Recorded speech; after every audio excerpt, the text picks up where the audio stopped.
So took around a 3 week break. I went home, saw the family. We went to Iceland. It was very fun. We saw the Northern Lights, but at the same time, I did make sure to put in a lot of work as well. So just to give you a small recap, I'm progressing in that program that I bought, and I'm learning a lot about lead gen, a lot about uh, sales, and just the whole kind of business development aspect of marketing and sales, which I have not touched at all. And this will be very helpful for me when it comes to the outreach and just building that pipeline of prospects. So that's been good. I've also had a very big kind of conversation with myself about what the niche is that I want to target. So, realistically speaking, it should be like a similar category in what where I have my one big case study. But it's tricky because if you narrow it down too much, then they basically become competitors of my current client. And then if I expand too much, then it's just too general.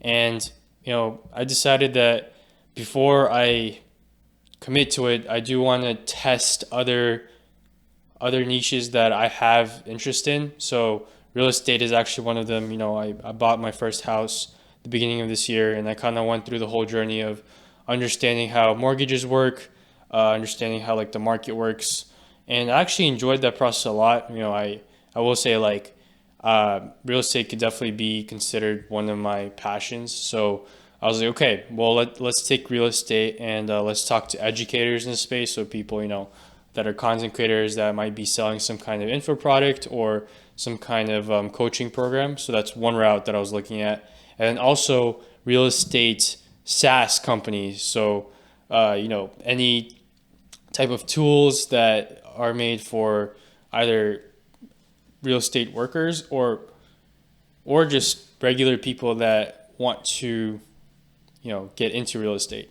So those are two different paths that I'm currently testing, and the way I'm testing it is through the interview method. So I'm going to basically approach these two areas and conduct interviews, and the value offer that I'm giving back to them is, hey, once this is done, I'm going to send this out to you, and this will be like a very in-depth white paper on leaders in your space.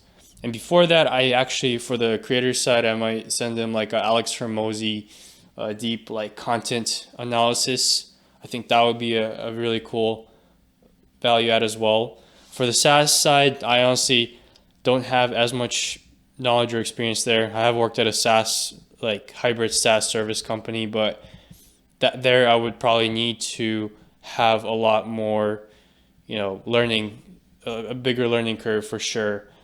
But I guess there's pros and cons to whether either of those work or if, if none of them work. So with educators, there's no gatekeepers. I'll probably be able to book a call with the actual, head honcho right away. While with the SaaS company, it's going to be more bigger companies, so more corporate. Yes, there's going to be like more stakeholders, but at the same time, they're going to be making more money.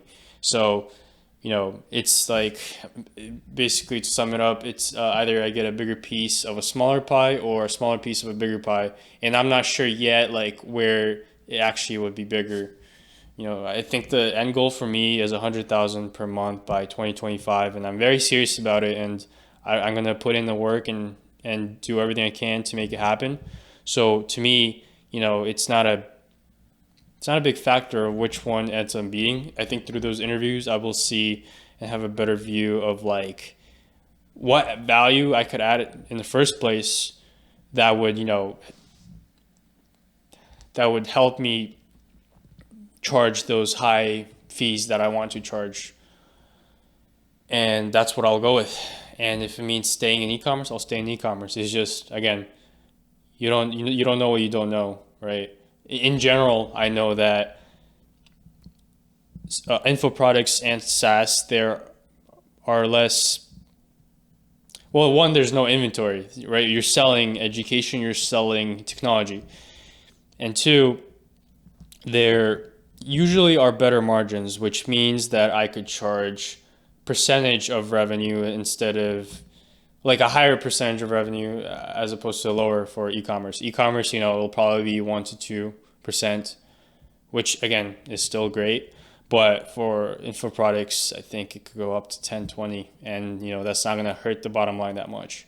So yeah, basically, by next week I will hopefully have not hopefully I will have interviews lined up, and I'm gonna just start that process. So by Q1 I could start working with the first client. And the first client, it's not gonna be a huge retainer because again, I don't have a case study specifically in those niches, but I think through those interviews I'll be able to create a offer and a strategy deck, which basically helps those clients overcome the main problems that they're seeing in their business in regards to marketing. So yeah, that's the plan right now. I'm like very motivated right now.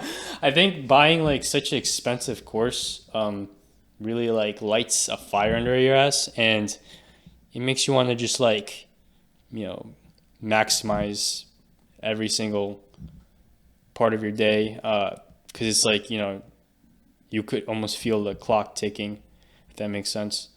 But yeah, I'm gonna go really hard. I'm gonna go back to, I guess you could call it monk mode.